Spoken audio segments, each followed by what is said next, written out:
നമസ്കാരം. തമിഴ്നാട്ടിലെ രാമനാഥപുരത്ത് നിന്നും ഉത്തർപ്രദേശിലെ അയോധ്യയിലേക്ക് പോകുന്ന ശ്രദ്ധാ സേതു എക്സ്പ്രസിന്റെ രണ്ടാമത്തെ ദിവസമാണ്. അതുപോലെ തന്നെ രണ്ടാമത്തെ പാർട്ടും. ഞങ്ങൾ ഇപ്പോൾ എത്തിയിരിക്കുന്നത് മഹാരാഷ്ട്രയിലാണ്.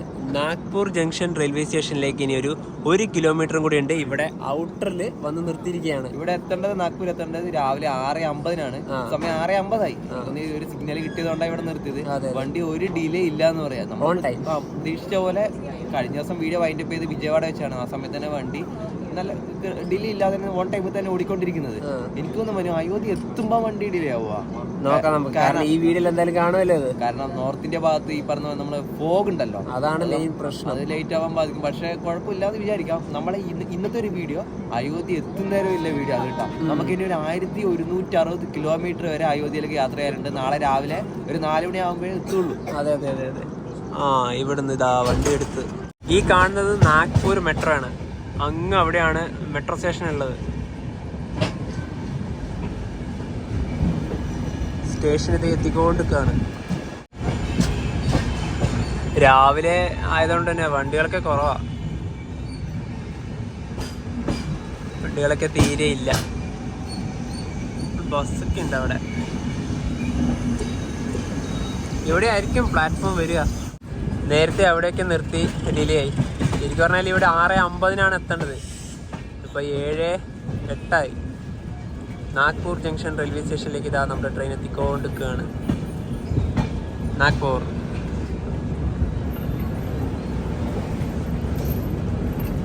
ഇവിടെ 5 മിനിറ്റിന് സ്റ്റോപ്പുണ്ട് നമ്മുടെ ട്രെയിൻ. മെയിൻ ഒരു റെയിൽവേ സ്റ്റേഷൻ ആണല്ലോ. ഇതൊക്കെ മീനാണ്. നല്ല സ്മെല്ല് വരുന്നുണ്ട്. പാഴ്സലായിട്ട് കൊണ്ടുപോകുന്നത് മീനുണ്ടാവും, ഇറച്ചി ഉണ്ടാവും, പലതും ഉണ്ടാവും. ഇവിടെ നല്ല തിരക്കുണ്ട്. 1-ാം നമ്പർ പ്ലാറ്റ്ഫോമിൽ തന്നെ നല്ല തിരക്കുണ്ട്. അതുപോലെ തന്നെ നമ്മൾ ട്രാവൽ ചെയ്യുന്ന കോച്ച് 3rd AC B6 ആണ്. അതുപോലെ തന്നെ നമ്മുടെ ട്രെയിൻ നമ്പറൊക്കെ പറയണ്ടേ. രാമേശ്വരം അയോധ്യ കണ്ടോൺമെന്റ് ശ്രദ്ധാ സേതു എക്സ്പ്രസിന്റെ നമ്പർ വരുന്നത് 22-613 ആണ്. അതുപോലെ ഇപ്പൊ സമയം 7:09. നല്ല തിരക്കന്നെ ഈ ഒരു ഭാഗത്ത്. 22-613.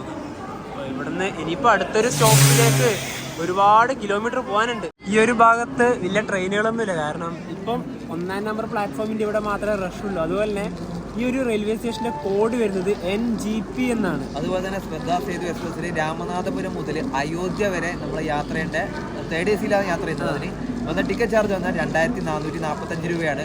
അതുപോലെ തന്നെ ഈ ട്രെയിനിൻ്റെ കാര്യങ്ങളും നമ്മുടെ കേരളത്തിൽ നിന്ന് എങ്ങനെ അയോധ്യയിലേക്ക് ട്രെയിനിൽ പോകാന്നതിനെ കുറിച്ചുള്ള സകലമായ കാര്യങ്ങളും നമ്മുടെ 1-ാമത്തെ പാട്ടിൽ ഡീറ്റെയിൽ ആയിട്ട് പറഞ്ഞിട്ടുണ്ട്. അപ്പം ഇതിൽ തന്നെ അത് വീണ്ടും ആവർത്തിക്കുന്നില്ല. ആ 1-ാമത്തെ പാട്ട് കാണാത്തവർ അത് പോയി കാണാം. പിന്നെ മറ്റൊരു കാര്യം എന്ന് വെച്ചാൽ നമ്മുടെ ട്രെയിൻ ഇപ്പോൾ പോകുന്നത് അയോധ്യ കണ്ടോൺമെന്റിലേക്കാണ് പോകുന്നത്. നമ്മുടെ രാമക്ഷേത്രത്തിലേക്കൊക്കെ പോകുന്നുണ്ടെങ്കിൽ അയോധ്യ കണ്ടോൺമെന്റിലല്ല ഇറങ്ങേണ്ടത്.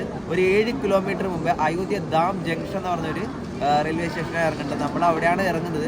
അയോധ്യ കണ്ടോൺമെന്റ് എന്ന് പറഞ്ഞ സ്ഥലം ഫൈസാബാദ് അങ്ങനെയാണ് പറയുന്നത്. അപ്പം നമ്മൾ അയോധ്യയിലേക്ക് ആദ്യമായിട്ട് പോകും. അപ്പോൾ അയോധ്യ പോയ ശേഷം മാത്രമേ നമുക്ക് അതിനെക്കുറിച്ച് കൂടുതൽ കാര്യങ്ങൾ അറിയുള്ളൂ. അതെ, തീർച്ചയായും. പിന്നെ ഇനിയിപ്പോൾ രാവിലെ ഭക്ഷണമൊക്കെ കഴിക്കണം. അത് ഞങ്ങൾ പാൻട്രിയിൽ തന്നെയാണ് വാങ്ങിക്കാൻ ഉദ്ദേശിക്കുന്നത്. കാരണം ഇവിടെ പുറത്ത് ഈ ഒരു റെയിൽവേ സ്റ്റേഷൻ്റെ ഇവിടെ തന്നെ ഫുഡ് കോർട്ടൊക്കെ ഉണ്ട്. വേണമെങ്കിൽ അവിടെ നിന്ന് വാങ്ങിക്കാമായിരുന്നു. പക്ഷേ വേണ്ട. കഴിഞ്ഞ ദിവസം ഞങ്ങൾ രാവിലെ കഴിച്ചിട്ടുണ്ടായിരുന്നു. കഴിഞ്ഞ ദിവസം വീട്ടിൽ കണ്ടാൽ മനസ്സിലാവും. അടിപൊളി ഭക്ഷണമായിരുന്നു. 7:15 നാഗ്പൂർ ജംഗ്ഷൻ റെയിൽവേ സ്റ്റേഷനിൽ നിന്ന് വണ്ടി എടുത്തിരിക്കുകയാണ്.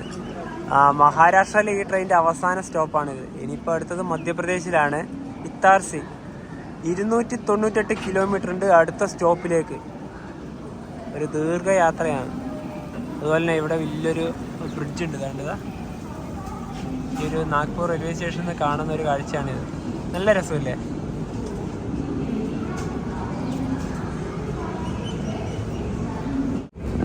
നാഗ്പൂർ ജംഗ്ഷൻ.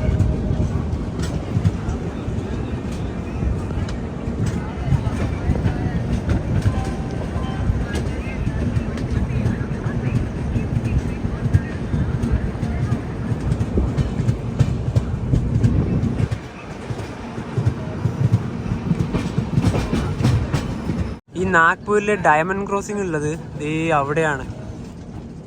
അവിടെ എന്ന് പറഞ്ഞാൽ ഇവിടുന്ന് ഒരു ലൈൻ അങ്ങോട്ട് പോകുന്നുണ്ട്, നേരെ ഇവിടുന്ന് അങ്ങോട്ട്. അപ്പോൾ ക്രോസിംഗ് ആണല്ലോ 2 സൈഡും. അപ്പോൾ അത് അവിടെ ഒരു ഇതായി.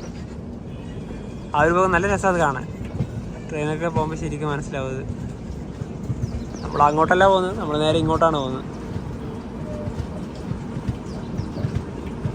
നാഗ്പൂരിനോട് വിടാം, ആ ഡയമണ്ട് ക്രോസിംഗ് ഉള്ള ആ ഭാഗത്തിനോടും വിടാം. രാവിലെ തന്നെ ഭക്ഷണമൊക്കെ കഴിക്കണമല്ലോ, അതുകൊണ്ട് പല്ല് കഴിച്ചിട്ട് ബാക്കിയൊക്കെ തുടങ്ങാതെ പിന്നെ നല്ല വൃത്തിയുണ്ട് ഈ ഒരു ഭാഗത്തൊക്കെ. ആ സമയം ഇപ്പോൾ 8:30 കഴിഞ്ഞ്. രാവിലെ പാൻട്രി പോയിട്ട് ഭക്ഷണം വാങ്ങി. ഞങ്ങൾ ഇന്ന് വാങ്ങിച്ചത് പൊങ്കലാണ്. അപ്പോൾ ഈ ഒരു പൊങ്കലിന് 50 രൂപ ആയത്. ഇതിപ്പം ഓപ്പൺ ചെയ്ത് കഴിഞ്ഞാൽ ഇങ്ങനെയാണ് ഉണ്ടാവുക. ഒരു സ്പൂണും ഉണ്ട് ഇതിൻ്റെ കൂടെ. അപ്പോൾ രാവിലെ ആദ്യമായിട്ടാണ് ട്രെയിനിൽ പോകുമ്പോൾ പൊങ്കൽ ട്രൈ ചെയ്യുന്നല്ലേ? ആദ്യമായിട്ട്. ഇത് പിന്നെ തമിഴ്നാട്ടിൽ നിന്ന് വരുന്ന വണ്ടിയാണ്. ഇഷ്ടംപോലെ തമിഴ് ആൾക്കാർ ഇഷ്ടംപോലെ ഉണ്ട്. അതുകൊണ്ടാണ് ഇപ്പം നമ്മുടെ നാട്ടിൽ നിന്നൊക്കെ വരുമ്പോൾ മലയാളികളുടെ ട്രെയിനാണ് അങ്ങനെ ആ ഫുഡാണെന്നല്ല കൂടുതൽ ചെയ്യുന്നത്. പക്ഷെ എന്ന് വെച്ചാലും ഇന്ത്യയിൽ ഒട്ടനവധി എല്ലാ ട്രെയിനുകളിലും പാൻട്രിയിലത്തെ ജീവനക്കാരെ മൊത്തം ഹിന്ദിക്കാരാണ്. തീർച്ചയായും. അപ്പോൾ രാവിലെ എന്നാൽ പിന്നെ ഇത് കഴിക്കാം. സമയം ഇപ്പോൾ 9:50 മധ്യപ്രദേശിലേക്ക് കയറിയിരിക്കുകയാണ്. അംല ജംഗ്ഷൻ. ഇനിയിപ്പോൾ ഇവിടുന്ന് ഇത്താർസിയിലേക്ക് 130 കിലോമീറ്റർ ഉണ്ട്. ഇവിടെയൊക്കെ നിർത്തുമോന്ന് നോക്കി തന്നെ കാണണം. Amla platform number 4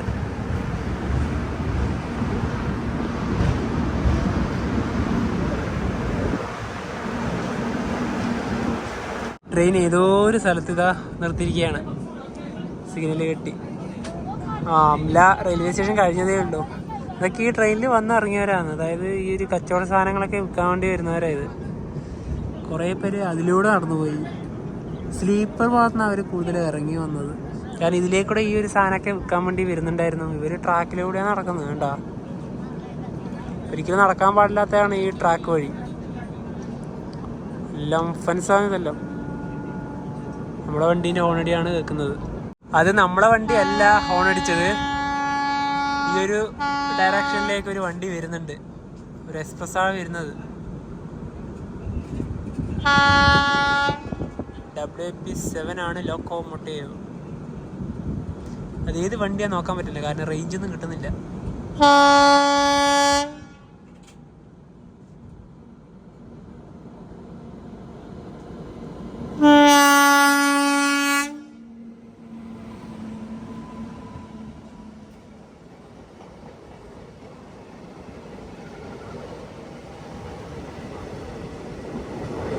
Dhanbad Kolhapur.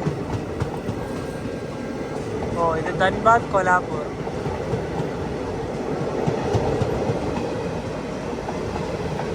ഇത് CRന്റെ വണ്ടിയാണ്, സെൻട്രൽ റെയിൽവേന്റെ വണ്ടിയാണ്.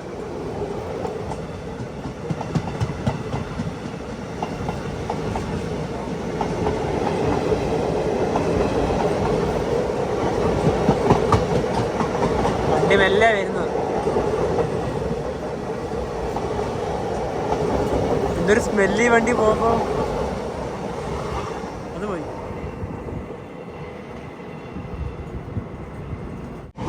ട്രെയിനിന്റെ സ്പീഡ് കൂടുന്നത് കണ്ടോ?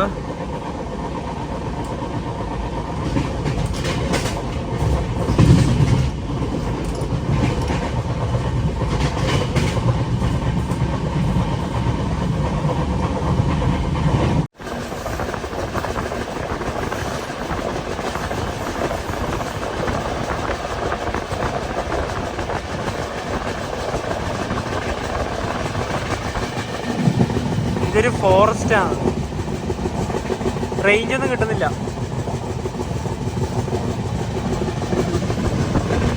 വളഞ്ഞു വരുന്നുണ്ടാ. തണലൊക്കെ ഉണ്ട് ഈ ഒരു റൂട്ടിൽ.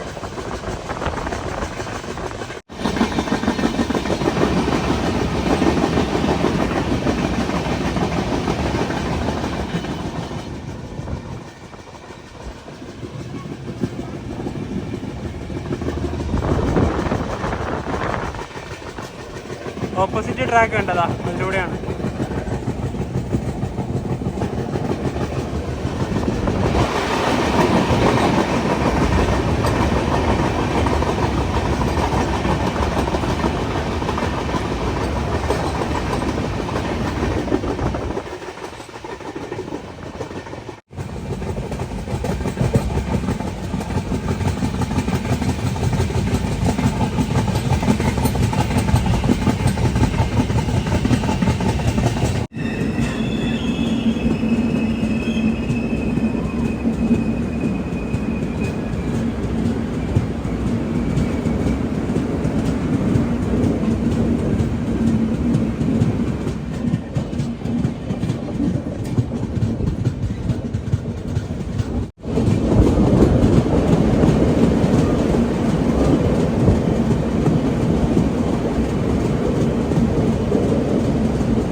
ട്രെയിൻ ഇവിടെ ഇത്താർസി റെയിൽവേ സ്റ്റേഷനിലേക്ക് അടുക്കുകയാണ്. 1 കിലോമീറ്ററേ ഉള്ളൂ. ഇവിടെ ഔട്ടറിൽ ഇതാ വണ്ടി കൊണ്ട് നിർത്തിയിരിക്കുകയാണ്. അങ്ങ് അതിലൂടെ ഒരു ട്രെയിൻ പോകുന്നുണ്ട്. അതിൻ്റെ ഓപ്പോസിറ്റ് നമുക്കിനിപ്പോൾ നേരെ നാഗ്പൂർ സൈഡിലുള്ള അങ്ങോട്ടേക്കാണ്. അപ്പോൾ അതിലൂടെ ബീഹാറിലെ ദാനാപൂരിൽ നിന്ന് SMBT ബംഗളൂരിലോട്ട് പോകുന്ന സംഗമിത്ര എക്സ്പ്രസ് ആണ് ഇതിൻ്റെ കൂടെ പോകുന്നത്. അപ്പോൾ ഈ ഒരു ഇത്താർസി എത്തുന്നതിന് മുന്നേ എപ്പോഴും ഈ ഒരു വണ്ടി ഒരു ഔട്ടറിലൊക്കെ വന്ന് നിർത്താറുണ്ട്. നമുക്കത് കാണാൻ പറ്റില്ല, ഇവിടെ മൊത്തം എന്താ പറയുക മരങ്ങളായതുകൊണ്ട്. അതിലൂടെ വണ്ടി പോകുന്നുണ്ട്. ട്രെയിൻ ഇതാ ഇത്താർസി ജംഗ്ഷൻ റെയിൽവേ സ്റ്റേഷനിലേക്ക് എത്തിക്കൊണ്ടിരിക്കുകയാണ്. ഇവിടെ 12 മണിക്കാണ് എത്തേണ്ടത്. സമയം ഇപ്പോൾ കറക്റ്റ് 12 മണി. On time. ഇത്താർസി.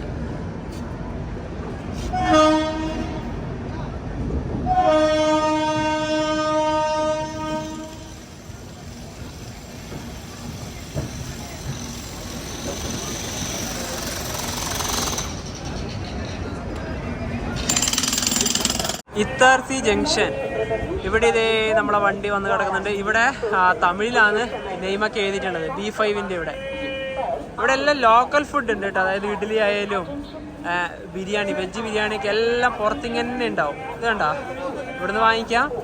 ആ ഒരു ഭാഗത്തേക്ക് ഇഷ്ടം പോലെ ഉണ്ട്. അതൊക്കെ ഒന്ന് ജസ്റ്റ് ഒന്ന് കണ്ടിട്ട് വരാം. ആദ്യം ഇവിടെയൊക്കെ ഇഡ്ഡലിയൊക്കെ ഉണ്ട്. ഈ ഒരു ഭാഗത്തും പ്ലെയിനായിട്ട് ഇഡ്ഡലിയും ബിരിയാണിയൊക്കെ ഉണ്ട്. വേണ്ട ഇഡ്ഡലി. അതുപോലെ തന്നെ ആ ഒരു ഭാഗത്ത് ഒരുപാട് ആൾക്കാരുണ്ട്. കാരണം അവിടെ ഈ ഓംലെറ്റ് ഒക്കെ കിട്ടും. ഇത്താർസിയിൽ എന്തായാലും ഇപ്പോഴൊന്നും ഇവിടുന്ന് വണ്ടി എടുക്കില്ല, കാരണം നേരത്തെ പറഞ്ഞ പോലെ തന്നെ.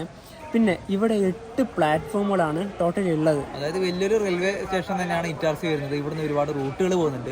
ഒന്ന് നമ്മൾ വന്ന നാഗ്പൂർ, ഇനി പോകാൻ പോകുന്ന റൂട്ട് പറഞ്ഞാൽ ജബൽപൂർ. നമ്മൾ ഇതുവരെ ഇങ്ങോട്ട് ട്രാവൽ ചെയ്തിട്ടില്ല, ജബൽപൂർ റൂട്ട് ഒന്ന്. പിന്നെ മറ്റൊന്ന് പറഞ്ഞാൽ നമ്മുടെ മറ്റു ട്രെയിനുകളൊക്കെ പോകുന്ന കേരളയും അങ്ങനെ സ്വർണ്ണ ജയന്തി, ഹിമസാഗറൊക്കെ പോകുന്ന നമ്മുടെ ഭോപ്പാൽ ന്യൂഡൽഹി റൂട്ട്. പിന്നെ മറ്റൊരു റൂട്ട് പറഞ്ഞാൽ ഇവിടുന്ന് ഭുസവാൽ വഴി മുംബൈയിലോട്ടൊരു റൂട്ട്, നമ്മുടെ മംഗള ലക്ഷദ്വീപ് ഒക്കെ പോകുന്ന റൂട്ട്. ഇതാണ് ഈ ഇറ്റാർസി വരുന്നത്. ഒരു പഴയ ഒരു റെയിൽവേ സ്റ്റേഷൻ എന്ന് പറയാം. അധികം വലിയ വൃത്തിയൊന്നുമില്ല പ്ലാറ്റ്ഫോമിന്റെ ഭാഗത്ത്. പഴയത് മീൻസ് ഞാൻ അങ്ങനെയല്ല ഉദ്ദേശിച്ചത്, മനു പറഞ്ഞ പോലെ വൃത്തിയാണ്. കാരണം ബിരിയാണിയും മറ്റു ഇഡലിക്ക് ഇങ്ങനെ തന്നെ തുറന്ന് വെച്ചിട്ട് നമുക്ക് സ്റ്റേഷനിൽ വാങ്ങാനൊരു ഇത് മനസ്സ് തോന്നി. 12:20 ഇത്താർസി റെയിൽവേ സ്റ്റേഷനിൽ നിന്ന് വണ്ടി എടുത്തിരിക്കുകയാണ്. അടുത്ത സ്റ്റോപ്പിന് വരുന്നത് ജബൽപൂരാണ്. 245 കിലോമീറ്ററോളം പോകാനുണ്ട്. അതും ഒരു നോൺ സ്റ്റോപ്പ് തന്നെയാണ്. നമ്മൾ ഇതുവരെ ആ ഒരു റൂട്ടിൽ സഞ്ചരിച്ചില്ല, നേരത്തെ പറഞ്ഞ തന്നെയാണ്. ആദ്യമായിട്ടാണ് ജബൽപൂർ ഭാഗത്തേക്ക് പോകുന്നത് തന്നെ. അതെ, ഇപ്പോൾ 12:20.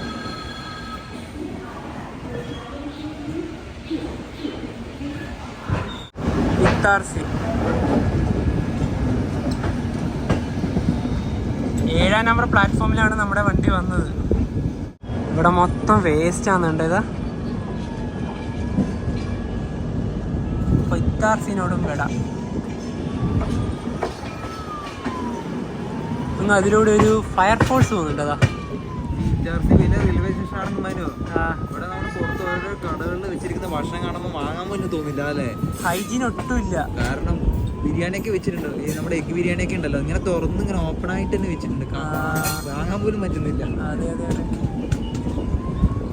ഈ ഒരു റൂട്ടാണെന്ന് തോന്നുന്നു, ഭോപ്പാൽ ഝാൻസി ആഗ്ര റൂട്ട്. ഇവിടെ വേറൊരു ഡയറക്ഷനിലേക്ക് എടുത്തല്ലോ. അതന്നെ മനു, അതന്നെ കണ്ടിട്ട് അതന്നെ ഡൽഹിയിലേക്കുള്ള റൂട്ടല്ലേ. എന്തായാലും നമ്മളുടെ ആ ഒരു ലോങ്ങസ്റ്റ് ആയിട്ടുള്ള ഒരു ജേർണി ഇവിടെ സ്റ്റാർട്ട് ചെയ്യുകയാണ്. സമയം ഇപ്പം 1:30 കഴിഞ്ഞ്. എന്നാൽ പിന്നെ ഉച്ചയ്ക്ക് നമുക്ക് എന്തെങ്കിലും ഭക്ഷണം കഴിക്കണമല്ലോ. ഈ തന്നെ പാൻട്രിൽ തന്നെ വെജ് ബിരിയാണി, എഗ് ബിരിയാണിയൊക്കെ പോകുന്നുണ്ട്. ഈ ബിരിയാണി പരമാവധി ഞങ്ങൾ ഒഴിവാക്കാനേ തീരുമാനിച്ചു. പിന്നെ എന്താ പറയുക, ഈ ഒരു ദീർഘമായിട്ടുള്ള യാത്രയൊക്കെ ചെയ്യുമ്പം പരമാവധി ട്രെയിനിലത്തെ ഫുഡ് ഒഴിവാക്കുന്നതാണ് നല്ലത്. ഒരോട്ടൊക്കെ എന്തായാലും വാങ്ങി കഴിക്കാതെ നിൽക്കാൻ വേണ്ടി പറ്റില്ലല്ലോ. അപ്പോൾ ഉച്ചയ്ക്ക് ഞങ്ങൾ കൊണ്ടുവന്നിട്ടുണ്ട്. ബ്രെഡൊക്കെ ഞങ്ങൾ നേരത്തെ ഓൾറെഡി കൊണ്ടുവന്നിട്ടുണ്ട്. അതുപോലെ തന്നെ പഴമുണ്ട്. അത് കഴിക്കാമല്ലോ നബി. പഴമുണ്ട്, പിന്നെ അതുപോലെ തന്നെ ബ്രെഡും ബെന്നുണ്ട്. അപ്പോൾ അത് കഴിക്കുന്ന നേരം നമ്മൾ അറിഞ്ഞുകൊണ്ട് തന്നെ ഉച്ചക്കത്തെ ഫുഡ് നമ്മൾ ഒഴിവാക്കി തന്നെയാണ്. ഇനി രാത്രിക്ക് ഇതിൽ വെജ് മീൽസ് ഒക്കെ ഉണ്ട്, രാത്രി ഉണ്ടാവും. കഴിഞ്ഞ ദിവസം കഴിച്ചിട്ടുണ്ടായിരുന്നു, അത് രാത്രി കഴിക്കാം. ഈ ഒരു ഭാഗത്ത് മുഴുവനും കൃഷിയാണ്.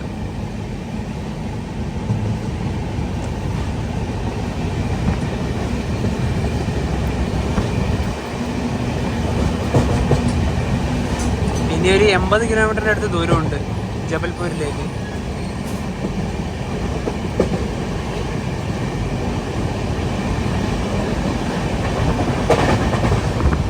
ട്രെയിൻ ഇപ്പം 100 km/h തന്നെയാണ് പോകുന്നത്. ഇവിടെ നിന്ന് കാണുന്ന ഒരു കാഴ്ച കൃഷിപ്പാടം തന്നെയാണ്. 104, 103. ഇത് തന്നെ. ഇനി ജബൽപൂരിലേക്ക് ഒരു 25 കിലോമീറ്റർ ഉണ്ടാവും. ഈ ഒരു സ്പീഡ് തന്നെ കുറേ നേരമായി കീപ്പ് ചെയ്യുന്നു. ഇത് മദൻ മഹൽ എന്ന് പറഞ്ഞിട്ടുള്ളൊരു റെയിൽവേ സ്റ്റേഷനാണ്. അടുത്തതാണ് ജബൽപൂർ.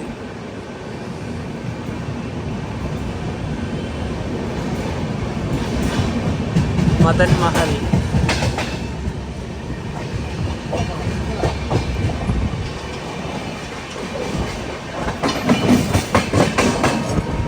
മൂന്ന് 20-നാണ് ജബൽപൂരിൽ ട്രെയിൻ എത്തേണ്ടത്. ഇപ്പം 3:46 പ്ലാറ്റ്ഫോമിലേക്ക് ഇത് എത്തിക്കൊണ്ടിരിക്കുകയാണ്. ജബൽപൂർ ജംഗ്ഷൻ. ഞങ്ങൾ രണ്ടുപേരും ഫസ്റ്റ് ടൈമാണ് ജബൽപൂർ.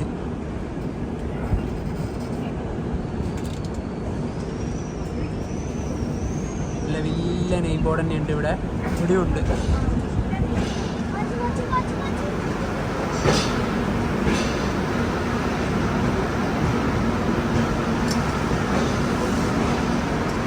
ഇവിടെയൊക്കെ കാലിയാണ്. ആ സെൻട്രൽ ഭാഗത്തേ ഉണ്ടാവില്ലോ. WCR.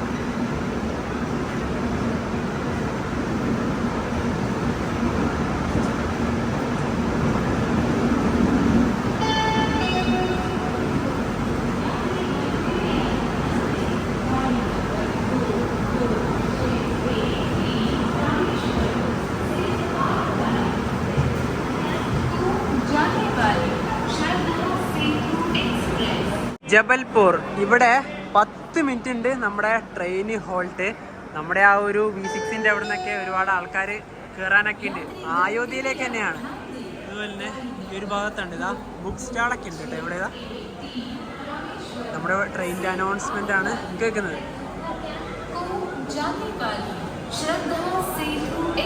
ശ്രദ്ധ സേതു എക്സ്പ്രസ്.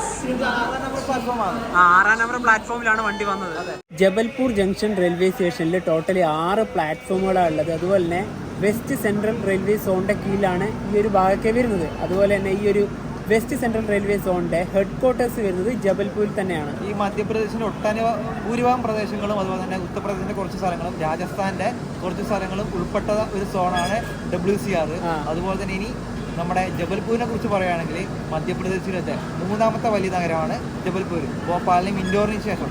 അതുപോലെ തന്നെ മധ്യപ്രദേശിൻ്റെ ജുഡീഷ്യൽ ക്യാപിറ്റലും വരുന്നത് ജബൽപൂരാണ്. ഇവിടെയാണ് മധ്യപ്രദേശിന് ഹൈക്കോർട്ടൊക്കെ വരുന്നത്. ഈ ജബൽപൂരിലേക്ക് നമ്മുടെ കേരളത്തിൽ നിന്ന് ആകെ 2 വണ്ടികളാണുള്ളത്. ഒന്ന് കോയമ്പത്തൂർ ജബൽപൂർ ഒരു സ്പെഷ്യൽ വണ്ടിയുണ്ട്. മറ്റൊരു വണ്ടി പറഞ്ഞാൽ എറണാകുളത്ത് നിന്ന് വാരണാസി വഴി നമ്മുടെ പ്രയാഗ്രാജ് വാരണാസി വഴി പോകുന്ന പട്നയിലേക്ക് പോകുന്ന ഒരു വണ്ടിയുണ്ട്, സൂപ്പർ ഫാസ്റ്റ്. അത് പക്ഷേ കോയമ്പത്തൂർ ജബൽപൂർ വണ്ടി നിന്നില്ലേ?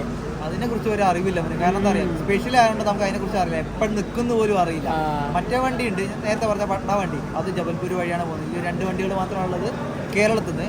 പിന്നെ ഈ ജബൽപൂർ നമ്മൾ ആദ്യമായിട്ടാണ് വരുന്നത്. ഇവിടെ ഒരുപാട് എന്താ പറയുക കാണാനൊക്കെ ഉണ്ടെന്ന് പറഞ്ഞു. അല്ല, ശരിക്കും പറഞ്ഞാൽ ഈ റെയിൽവേ സ്റ്റേഷന്റെ 1ാമത്തെ പ്ലാറ്റ്ഫോം ആണല്ലോ മെയിൻ ആയിട്ട് വരിക. ഇത് അവിടെയല്ലല്ലോ വന്നത്, ഇത് ലാസ്റ്റാണ് വന്നത്. അതുകൊണ്ട് നമുക്ക് ആ ഒരു റെയിൽവേ സ്റ്റേഷൻ നല്ല രീതിയിലൊന്നും എന്താ പറയുക എൻജോയ് ചെയ്യാൻ പറ്റില്ല, കാണാൻ പറ്റിയില്ല. അതാണ് ഉദ്ദേശിച്ചത്. നേരത്തെ പറഞ്ഞ പോലെ ഇവിടെ കാണാൻ ഒരുപാട് സ്ഥലങ്ങളുണ്ടെന്ന് പറഞ്ഞു. കൂടുതൽ ഈ എന്താ പറയുക വന്യജീവി സങ്കേതങ്ങൾ അങ്ങനത്തൊക്കെയാണ് ഈ ജബൽപൂരിൽ ഉള്ളത്.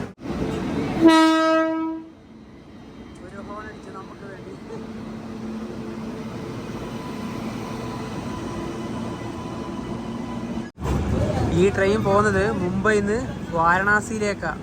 മഹാനഗരി എക്സ്പ്രസ്. നല്ല പേരല്ലേ? എൻ്റെ സ്ലീപ്പർ ക്ലാസ് ആയത്, മൊത്തം ജനറൽ പോലെയാ. എന്താല്ലേ, ശരിക്കും ഈ ഒരു ഭാഗത്തേക്ക് വരുമ്പോൾ AC എടുക്കാം. അതിന്റെ ജനറലും സ്ലീപ്പറും ഏകദേശം ഒന്ന് തന്നെ. നോക്കി മൊത്തം അല്ലേ എല്ലാം. കറക്റ്റ് 4:15 ജബൽപൂരിൽ നിന്ന് നമ്മുടെ ട്രെയിൻ എടുത്തിരിക്കുകയാണ്. മഹാനഗരി എക്സ്പ്രസിന്റെ ജനറൽ ക്ലാസ് ആണിത്.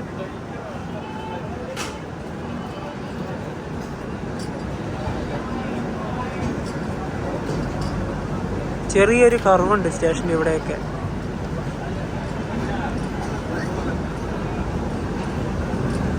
മഹാനഗരി എന്നുള്ളൊരു നെയിം ബോർഡ് ഉണ്ട് ഇവിടെ.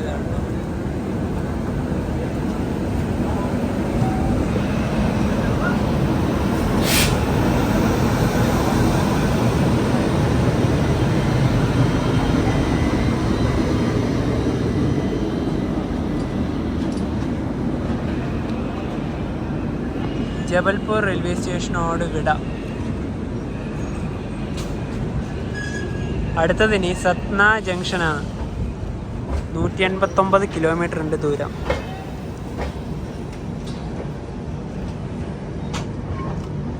ആ ഒരു ഭാഗത്തേക്കാണ് 1 നമ്പർ പ്ലാറ്റ്ഫോം ഉള്ളത്.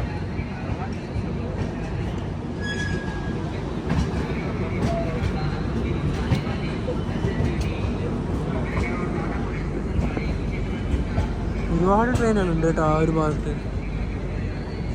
ഇവിടെ ഒരു നെയിം ബോർഡ് ഉണ്ട്, ജബൽപൂർ.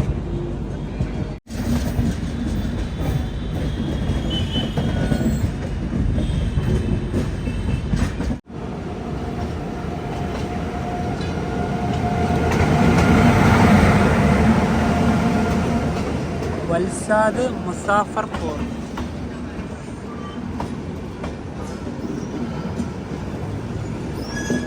ഇതിപ്പോ വൽസാദിലോട്ട് പോവുക.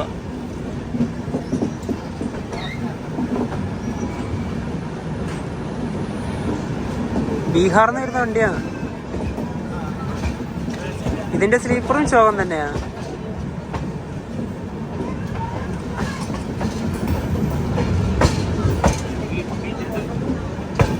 ഇതിന് തന്നെ റൈഡ് ഷെയറിംഗ് ആയിട്ട് കാൺപൂരിലേക്കും പോകുന്നുണ്ട്. എല്ലാം ഉണ്ട്. അത് പോയി. സമയം ഇപ്പൊ 5:30. ചെറിയ രീതിയിൽ തണുപ്പ് വന്നു തുടങ്ങി. ഇതിവിടെ ഒരു മഴക്കാറ് പോലെ കാണുന്നുണ്ടല്ലോ. അതിലിപ്പോ ഇവിടെ ഇങ്ങനെ തന്നെ ആയിരിക്കാം. ഈ ഭാഗത്തേക്കൊക്കെ കൂടുതലൊരു മഴക്കാറ് കാണുന്നുണ്ട്. ഇതാ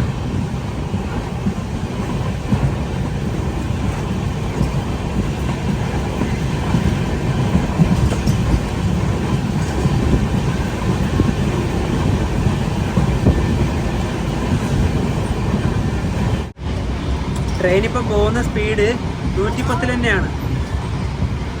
110 km/h. സത്നയിലേക്ക് ഇനിയും പോകാനുണ്ട് കുറെ. ഒരു 70 കിലോമീറ്ററിന് അടുത്ത് എന്തായാലും ഉണ്ട്. സത്ന റെയിൽവേ സ്റ്റേഷൻ എത്താനായി ഒരു 2 കിലോമീറ്റർ കൂടെ ഉള്ളൂ. ഈ നേരത്തെ കയറിയ റെയിൽവേ സ്റ്റേഷൻ ഉണ്ടല്ലോ, അയോധ്യയിലേക്ക് ഒരുപാട് ആൾക്കാർ കയറിയിട്ടുണ്ട്. അപ്പോൾ അവർ ഈ ഒരു പൂവിൻ്റെ ഇതൊക്കെ കൊണ്ട് തന്നെ ഇതിലേക്ക് കയറിയത്. അപ്പോൾ നമ്മുടെ 2 പേർക്ക് മേലെയുണ്ട്. ആ സത്നയിൽ നമ്മുടെ താഴെയില്ല കുറച്ച് ആൾക്കാർ, അതായത് രണ്ടുപേര്, അതായത് ഈ 2 മിനിറ്റ് ഈ ഒരു മിനിറ്റ് ഇവരൊക്കെ ഈ ഒരു ഭാഗത്താണ് ഇറങ്ങുന്നത്. അപ്പൊ അവിടുന്ന് ആദ്യം കയറും. അതെ, രാമേശ്വരത്ത് കയറിയവരാ, രാമനാഥപുരത്ത് കയറിയവരാ. അതുപോലെ തന്നെ ഇവിടെ ഇരിക്കുന്നവരൊക്കെ അപ്പുറത്ത് മൊത്തം പാട്ടും, അതായത് സന്ധ്യാസമയത്ത് പാട്ട് അങ്ങനെയൊക്കെ ഉണ്ടല്ലോ. ഈ ഭാഗത്തൊക്കെ അങ്ങനെ തന്നെയാണ്. സമയം ഇപ്പൊ 7:10. സത്ന റെയിൽവേ സ്റ്റേഷനിലേക്ക് ഇതേ നമ്മുടെ ട്രെയിൻ എത്തിയിരിക്കുകയാണ്. ഇവിടെ നമ്മുടെ ട്രെയിന് 5 മിനിറ്റ് ഉണ്ട് ഹോൾട്ട്. ഇവിടുന്ന് കുറെ ആൾക്കാർ കയറാനൊക്കെ ഉണ്ട് കേട്ടാ.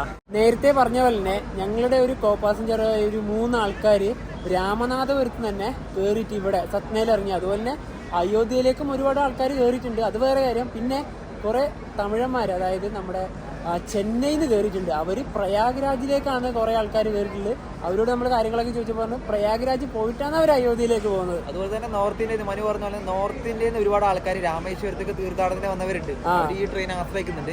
അതുപോലെ തന്നെ നമ്മുടെ 1ാമത്തെ പാർട്ടിൽ കുറെ പേര് ഇങ്ങനെ പറയണ്ടായി, നിങ്ങൾക്ക് കേരളത്തിൽ നിന്ന് പുറപ്പെടുന്ന അയോധ്യ സ്പെഷ്യലിന് പോയിക്കൂടെന്ന്, ഈ ട്രെയിന് പോകുന്നതിന് പകരം. ഞാൻ അന്നേരം അതിൽ ചെറുതായിട്ടൊന്ന് മെൻഷൻ ചെയ്തിട്ടുണ്ട്.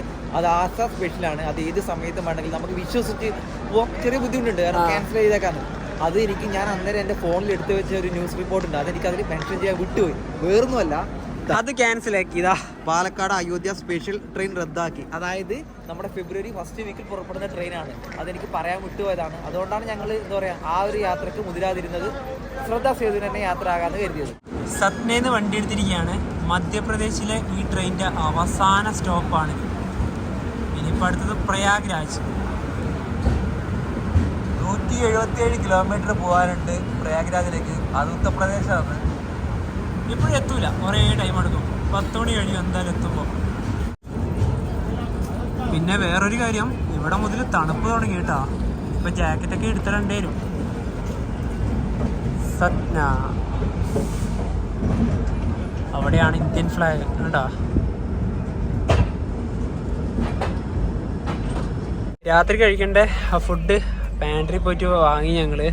കഴിഞ്ഞ രാത്രി കഴിച്ച അതേ ഫുഡ് തന്നെയാണ്, വെജ് താലി. വേഗം ഓപ്പൺ ചെയ്യുമെന്നവി. ഇന്ന് താഴെ വന്നിരുന്ന് കഴിക്കുന്നു, കാരണം ഇവിടെ വേക്കന്റ് ആണല്ലോ. പ്രയാഗ്രാജ് മീൻ്റെ ആൾക്കാരൊക്കെ നേരത്തെ അവര് സത്നയിൽ ഇറങ്ങി. കഴിഞ്ഞ ദിവസം രാത്രി കഴിച്ച അതേ വെജ് മീൽസ് തന്നെയാണ് ഇത്. ഒരു അച്ചാറുണ്ട്, പക്ഷെ കറിക്ക് വ്യത്യാസമുണ്ട്. ഇത് പനീറാണല്ലേ? പനീർ കഴിഞ്ഞ ദിവസം കിട്ടിയത് നമുക്ക് വേറെ ഒരു കറിയാ കിട്ടിയിട്ടുണ്ട്. ഇന്ന് പനീർ. അതുപോലെ തന്നെ ദാല്, റൈസ്, അച്ചാറുണ്ട്, സ്പൂണുണ്ട്, 2 ചപ്പാത്തി ഉണ്ട്. അതാണ് നമ്മുടെ ഇതിൽ വരുന്നത്. അതുപോലെ തന്നെ ഈ ദാല് ഒഴിച്ച് വേറൊരു പരിപാടി ഇല്ല. നല്ല രസമാണ്, നല്ല ടേസ്റ്റ് ആണല്ലേ? എനിക്ക് ദാല് ഈ പറഞ്ഞ നമ്മളെ റൈസും കൂട്ടി കഴിക്കാനൊക്കെ നല്ല ഇഷ്ടം. പിന്നെ അതുപോലെ തന്നെ 120 രൂപയാണ് ഇതിന് വന്നത്. അതെ, പിന്നെ ഇത് ചൂടോടെ തന്നെ കഴിക്കാം. ഭക്ഷണമൊക്കെ കഴിച്ചു കഴിഞ്ഞ് എന്നാ പിന്നെ നമ്മുടെ ഈ ഒരു ബെർത്തിന്റെ ഇവിടെയൊക്കെ വിരിച്ചു വെക്കാന്ന് വിചാരിച്ചു. ആദ്യം ഒരു കമ്പിളി വിരിച്ചിട്ടുണ്ട്, അതിന് മേലെ ഒരു പുതപ്പുണ്ട്, നമുക്ക് പുതക്കാൻ. ടോട്ടൽ 2 ബെഡ്ഷീറ്റാണ് കിട്ടുക. ഇതിന്റെ മേലെ എന്തായാലും വിരിക്കണമല്ലോ. പിന്നെ പില്ലോ ഉണ്ട്, ടവലുണ്ട്, സെറ്റാക്കിയിട്ടുണ്ട്. നവീൻ്റെ അവിടെയും സെറ്റായിട്ടുണ്ട്. അതെ, അതുപോലെ തന്നെ എന്താ പറയാ, പ്രയാഗ്രാജ് എത്താൻ ഒരു 50 കിലോമീറ്റർ കൊണ്ടു 10 മണി കഴിയും അവിടെ എത്തുമ്പോൾ. പക്ഷെ ഞങ്ങൾ അതും കൂടെ കണ്ടിട്ട് എന്താ പറയാ കിടന്ന് ഉറങ്ങുന്നുള്ളൂ. കാരണം ഈ ട്രെയിനിൽ അത്യാവശ്യം അയോധ്യ ഇറങ്ങേണ്ട ആൾക്കാരൊക്കെ കിടന്നു. കാരണം വേറൊന്നും കൊണ്ടല്ല, അയോധ്യയിൽ വെളുപ്പിന് ഒരു 4 മണിക്ക് എത്തുമല്ലോ, അതുകൊണ്ട്. പ്രയാഗ്രാജ് റെയിൽവേ സ്റ്റേഷൻ എത്താനായി. ഇത് യമുന റിവറാ. ഇതിന്റെ അടിയിലൂടെ റോഡ് പോകുന്നുണ്ട്. ഇത് റോഡാ, നദീതാ, യമുന റിവർ.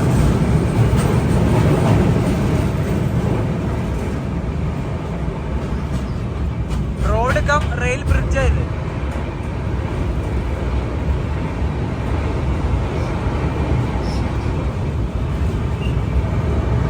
എന്താ ലൈറ്റിംഗ് ആ നോക്കി അവിടെയൊക്കെ.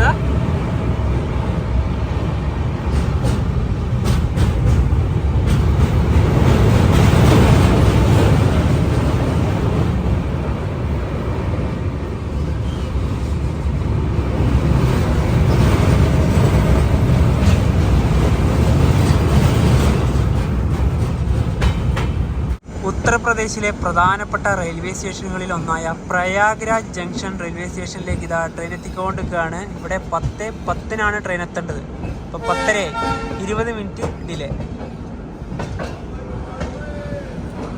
പ്രയാഗ്രാജ് ജംഗ്ഷൻ, ഇവിടെ നമ്മുടെ ട്രെയിന് 25 മിനിറ്റ് ഹോൾട്ട് ഉണ്ട്. ഇവിടുന്ന് ഒരുപാട് ആൾക്കാർ ഇറങ്ങി. അതുപോലെ തന്നെ ഇവിടുന്ന് ലോക്കോ റിവേഴ്സൊക്കെ ഉണ്ട് കേട്ടോ, അതുകൊണ്ട് ഇപ്പോഴേ എടുക്കൂല, ഒരുപാട് നേരം ടൈമുണ്ട്. ഈ ഒരു Prayagraj junction north central railway സോണിന്റെ ഒരു ആസ്ഥാനാണ്. അതുപോലെ ഇവിടെ 10 പ്ലാറ്റ്ഫോമുകളാണ് ടോട്ടൽ ഉള്ളത്. നമ്മുടെ കേരളത്തിൽ നിന്ന് പട്ന സൂപ്പർഫാസ്റ്റ് ഇവിടത്തോട്ട് വരുന്നുണ്ട്. ഞാൻ നേരത്തെ പ്രയാഗ്രാജിലേക്ക് ഒരു ട്രെയിനിൻ്റെ പറഞ്ഞില്ലേ, അത് വാരണാസി വഴി പട്നയിലേക്ക് പോകുന്ന എക്സ്പ്രസ് ആണ് കേട്ടോ. അതുപോലെ തന്നെ ഇതിനെ അലഹബാദ് എന്ന പേരിലും ഈ ഒരു സ്ഥലത്തിന് അറിയപ്പെടുന്നുണ്ട്. ഇവിടുന്ന് തന്നെ അയോധ്യയിലേക്ക് 250 കിലോമീറ്റർ സഞ്ചരിക്കാനുണ്ട്. അതായത് പ്രയാഗ്രാജ് മുമ്പേ അറിയപ്പെട്ടത് അലഹബാദ് ആണ്, അത് റീനെയിം ചെയ്തതാണ്. പിന്നെ അതുപോലെ തന്നെ കുംഭമേള നടക്കുന്ന ഇവിടെയാണ്.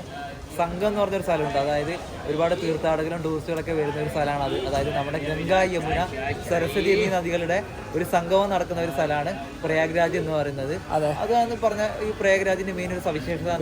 കുംഭമേളൊക്കെ ഉണ്ട് കേട്ടോ. അതെ അതെ. അതുപോലെ തന്നെ എന്താ പറയാ, ഇനിയിപ്പോ നമ്മൾ കിടന്ന് ഉറങ്ങാൻ പോവാണ്. നമ്മുടെ വണ്ടി അയോധ്യ ഡാം ജംഗ്ഷനിൽ എത്തേണ്ടത് 3:50 ഇപ്പൊ ഒരു അരമണിക്കൂർ ഡിലേ ആണ്. മിക്കവാറും ഒരു 4 മണി 4:30 ആവുമെന്ന് വിചാരിക്കാം. ഡിലേ ആവട്ടെ, അല്ലാതെ കുറച്ച് കിടന്നുറങ്ങാൻ സമയമുള്ളൂ. അതെ, എന്നാ പിന്നെ ഇന്ന് കിടന്നുറങ്ങാം, നാളെ രാവിലെ കാണാം. Good night. Good morning. സമയം രാവിലെ 3:50 അയോധ്യ ഡാം റെയിൽവേ സ്റ്റേഷനിലേക്ക് എത്താനായി. ഇനിയൊരു 6 കിലോമീറ്റർ കൂടി ഉണ്ടാവുള്ളൂ. ഞങ്ങൾക്ക് ഇറങ്ങേണ്ടത്, അതായത് ഈ ക്ഷേത്ര ഭാഗത്തേക്കൊക്കെ പോകാൻ ഏറ്റവും എളുപ്പമുള്ള റെയിൽവേ സ്റ്റേഷനാണ് അയോധ്യ ഡാം. അവിടെ തന്നെയാണ് ഞങ്ങൾ ഇറങ്ങുന്നത്. അതെ, അത് കഴിഞ്ഞിട്ടാണ് പിന്നെ അയോധ്യ കണ്ടോൺമെന്റ് വരുന്നത്. അങ്ങോട്ട് പോകേണ്ട കാര്യം വരുന്നില്ലല്ലോ. അപ്പൊ ആദ്യം വരുന്ന സ്റ്റേഷനിൽ തന്നെ അയോധ്യ ഡാം ജംഗ്ഷനിൽ തന്നെ ഇറങ്ങാം. പിന്നെ ഞങ്ങൾ ജാക്കറ്റും സംഭവമൊക്കെ എടുത്തിട്ട്, അത് ഇതിനകത്ത് വലിയ തണുപ്പൊന്നുമില്ല, പക്ഷെ പുറത്തൊക്കെ നമ്മളിങ്ങനെ കഴുകാനൊക്കെ പോകുമല്ലോ, നല്ല തണുപ്പാണ് പുറത്തുണ്ട്. അപ്പോൾ ഏതായാലും ജാക്കറ്റിലൊക്കെ എടുത്തിട്ട്, അതുപോലെ ആൾക്കാർ കൂടുതൽ എല്ലാവരും ഇറങ്ങുന്നത് അയോധ്യ ഡാമിൽ തന്നെയാണ്. എല്ലാവരും ഇറങ്ങിയിട്ട് തമിഴ്നാട്ടിലെ രാമനാഥപുരത്ത് നിന്നും 2859 കിലോമീറ്റർ യാത്ര ചെയ്ത് ഉത്തർപ്രദേശിലെ അയോധ്യ ജംഗ്ഷൻ റെയിൽവേ സ്റ്റേഷനിലേക്ക് ഇതാ നമ്മുടെ ട്രെയിൻ എത്തിക്കൊണ്ടിരിക്കുകയാണ്. ഈ ഒരു ഭാഗത്തല്ല നമ്മുടെ പ്ലാറ്റ്ഫോം ഉള്ളത്, ഇപ്പുറത്തെ സൈഡിലാണ്. രാമനാഥപുരത്ത് നിന്ന് ഞങ്ങൾ ശരിക്കും പറഞ്ഞാൽ കയറിയത് ഞായറാഴ്ച രാത്രിക്കാണ്. ഇന്ന് ബുധനാഴ്ച. ഇവിടെ ആൾക്കാർ കാരണമായിരുന്നു ഈ ഒരു ഭാഗത്ത് നിൽക്കാൻ വേണ്ടി പറ്റാതിരുന്നത്. ഇപ്പോൾ ആൾക്കാരൊക്കെ ഇറങ്ങട്ടെ. ശ്രദ്ധ സേതു എക്സ്പ്രസ് രാമേശ്വരം അയോധ്യ. നമ്മൾ വന്ന ട്രെയിനോടൊക്കെ വിട പറഞ്ഞ് ഞങ്ങളിവിടെ എത്തി. ഈ ഒരു ഇത് കാണാൻ വേണ്ടിയിട്ടാണ് ഈ ഒരു ട്രെയിനിൻ്റെ ഫ്രണ്ടിൽ ഈ ഒരു ഭാഗം വരെ വന്നത്. ഇവിടെ റെയിൽവേ സ്റ്റേഷൻ്റെ പണിയൊക്കെ നടന്നുകൊണ്ടിരിക്കുക കേട്ടോ. ഇതൊക്കെ നല്ല രീതിയിലാവണത്രേ. ഇനിയിപ്പോൾ നമുക്ക് നേരെ ആ ഒരു ഭാഗത്തോട്ട് പോകാം. അവിടെയൊക്കെ റെഡിയായി. ആ 1-ാം നമ്പർ പ്ലാറ്റ്ഫോമിൻ്റെ അവിടെയൊക്കെ സെറ്റായി. ഇനിയിപ്പോൾ നമുക്ക് നേരെ അങ്ങോട്ട് പോവാം. ഈ വണ്ടി ഇപ്പോൾ ഇവിടുന്ന് എടുക്കും. ഇത് അയോധ്യ കണ്ടോൺമെൻറ്റിലോട്ടാണ് പോകുന്നത്, അതായത് ഫൈസാബാദ്. കാരണം ഈ വണ്ടി ഇപ്പം തന്നെ ടോട്ടലി കാലിയായി. കാരണം എല്ലാവരും ഇവിടെ തന്നെയാണ് ഇറങ്ങുന്നത്. 7 കിലോമീറ്റർ ഉണ്ട് അയോധ്യ കണ്ടോൺമെന്റിലേക്ക്. 7 കിലോമീറ്റർ ഉണ്ട്. അപ്പോൾ നമുക്ക് മെല്ലെ നടക്കാം. Shraddha Setu express Ayodhya cantonment railway സ്റ്റേഷനെ ലക്ഷ്യമാക്കിക്കൊണ്ട് ഇവിടുന്ന് പോവുകയാണ്. ഈ വണ്ടി ഇന്ന് തന്നെ തിരിച്ച് രാമേശ്വരം ഭാഗത്തേക്ക് ഉണ്ട് കേട്ടോ. ബുധനാഴ്ച രാത്രി 11:30, അതായത് ഇന്ന് തന്നെ. അതായത് ഈ രാമക്ഷേത്രത്തിലേക്കൊക്കെ നിങ്ങൾക്ക് രാവിലെ തന്നെ പോയിട്ട് ഈ വണ്ടിക്ക് തന്നെ വേണമെങ്കിൽ തിരിച്ചൊക്കെ പോവാം. അത് പോയി. ഈ ഇതിലൂടെ പോകുന്ന ഈ ട്രെയിനില്ലേ, ഇത് ആസ്ഥ സ്പെഷ്യൽ ട്രെയിനാണ്. സെക്കന്ദരാബാദിൽ നിന്ന് വരുന്ന ഈ ട്രെയിനാണ് ഇതിപ്പോൾ ഇവിടെ എവിടെയോ നിർത്തിയിടാൻ പോവുക. അയോധ്യയിൽ ഞങ്ങൾ എത്തിയ സ്ഥിതിക്ക് ഈ ഒരു ദീർഘമായ യാത്ര ഇവിടെ വൈൻഡപ്പ് ചെയ്യാണ്. ഇനിയുള്ള ദിവസങ്ങളിൽ അയോധ്യന്റെ കാഴ്ചകളാണ് നിങ്ങൾ കാണാൻ വേണ്ടി പോകുന്നത്. അതുപോലെ തന്നെ ഇനിയിപ്പോ പുറത്തിറങ്ങണം. ഇരുട്ടുണ്ട് അത്ര ഇവിടെ. ഒരു വെളിച്ചം വരണമെങ്കിൽ ഒരു 7 മണിയൊക്കെ ആവും. അപ്പൊ 4:30 കഴിഞ്ഞതല്ലേ ഉള്ളൂ. അപ്പൊ ഇനി നമുക്കൊരു റൂം നോക്കണം. ഇവിടെ നല്ല കോസ്റ്റ്ലി ആണെന്ന് അറിയാൻ വേണ്ടി സാധിച്ചത്. നമ്മൾ നമ്മുടെ ബഡ്ജറ്റ് നോക്കിയിട്ട് റൂം എടുക്കണം, താമസിക്കേണ്ട രീതിയിലുള്ള. അപ്പൊ അതാണ് ഇനി അടുത്ത പരിപാടി. ഇനി വരും ദിവസങ്ങളിൽ അയോധ്യയിലത്തെ വ്യത്യസ്തമായ കാഴ്ചകളായിരിക്കും വരാൻ വേണ്ടി പോകുന്നത്. അപ്പൊ എന്താ പറയാ, ഈ ഒരു ശ്രദ്ധാ സേതുവിന്റെ എക്സ്പ്രസിന്റെ വീഡിയോ എല്ലാവർക്കും ഇഷ്ടപ്പെട്ടെന്ന് വിചാരിക്കുന്നു. അപ്പൊ നമുക്ക് മറ്റൊരു ബൈ.